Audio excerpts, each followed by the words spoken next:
Kondisi David korban penganiayaan Mario Dandi, pengendara Rubicon yang merupakan anak pejabat Direktorat Jenderal Pajak Kementerian Keuangan Ditjen Pajak Kemenku, mengalami diffuse axonal injury. Hal itu disampaikan oleh rekan ayah korban sekaligus anggota bidang cyber dan media PPGP Ansor, Ahmad Taufik. Taufik mengatakan saat ini kondisi David sudah menunjukkan perkembangan meski belum sadarkan diri. Namun akibat pemukulan bertubi-tubi di bagian kepala, David didiagnosa diffuse axonal injury.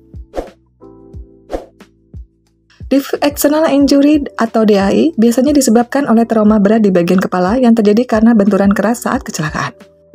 DAI merupakan jenis cedera otak traumatik yang menyebabkan robekan pada serabut saraf panjang otak yang disebut akson. Akson sendiri bertanggung jawab atas komunikasi antara sel-sel saraf. Cedera DAI ini terjadi karena adanya trauma tumpul yang menyebabkan otak berputar dan bergeser dengan cepat di dalam otak tengkorak. Karena otak pun berubah sehingga mempengaruhi kemampuan untuk berkomunikasi dengan area lain dan mengkoordinasikan fungsi tubuh yang bisa menyebabkan kehilangan kesadaran yang dapat berlangsung lama tergantung tingkat keparahannya.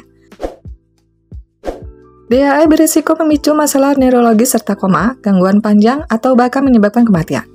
Melansir Very World Hurts, pengidap DAI memiliki gejala yang mirip seperti gegar otak yakni sakit kepala, mual, hingga kejang. Koma setelah cedera kepala traumatis bisa juga menyebabkan edema dan iskemia pada otak. Keadaan ini sering berujung pada mobilitas maupun mortalitas.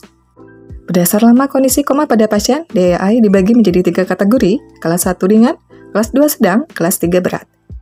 Bila tidak ditangani dengan cepat dan tepat, kemungkinan pasien akan mengalami cacat permanen yang tetap dalam kondisi vegetatif atau gangguan fungsi otak kronis. Sementara itu saat ini kondisi David sudah menunjukkan adanya perkembangan. David sudah bisa menggerakkan badannya hingga batuk. David juga tak lagi menggunakan sedasi, tanda korban pengeroyokan Mario ini sudah tidak lagi merasa cemas maupun gelisah. Juru bicara keluarga korban M. Rustam Hatala mengatakan kondisi David memang belum sepenuhnya sadar, namun perkembangan baik tersebut menjadi tanda agar David bisa siuman dalam waktu dekat. Rustam mengatakan David perlahan sudah mulai merespon suara, sudah mulai ada respon gerak, dan sudah tidak mengalami kejang-kejang. Rustam menjelaskan pihak keluarga Mario Dandi mengunjungi Rumah Sakit Medika Permata Hijau sehari setelah David dianiaya hingga koma oleh Mario atau pada Selasa 22 Februari 2023. Dalam kunjungannya ke rumah sakit, kata Rustam, pihak keluarga Mario menyampaikan permohonan maaf. Adapun respon keluarga korban pun sudah memaafkannya. Meskipun telah menerima permintaan maaf tersebut, Rustam mengaku bahwa keluarga David enggan berdamai atau menghentikan proses hukum terhadap Mario. Pihak keluarga korban memastikan proses hukum akan tetap berjalan dan tidak akan berhenti dengan permintaan maaf.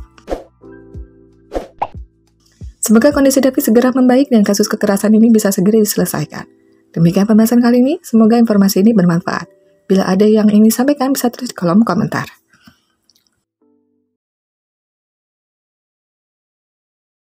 Info yang kami berikan telah melalui validitas informasi kesehatan yang aktual dengan pendekatan ilmiah. Direview tenaga ahli dan dokter. Jangan sampai Anda melewatkan info kesehatan yang krusial dan mungkin dapat menyelamatkan keluarga dan teman kita. Jangan lupa subscribe dan nyalakan lonceng notifikasi agar tidak ketinggalan info dari Halo Sehat.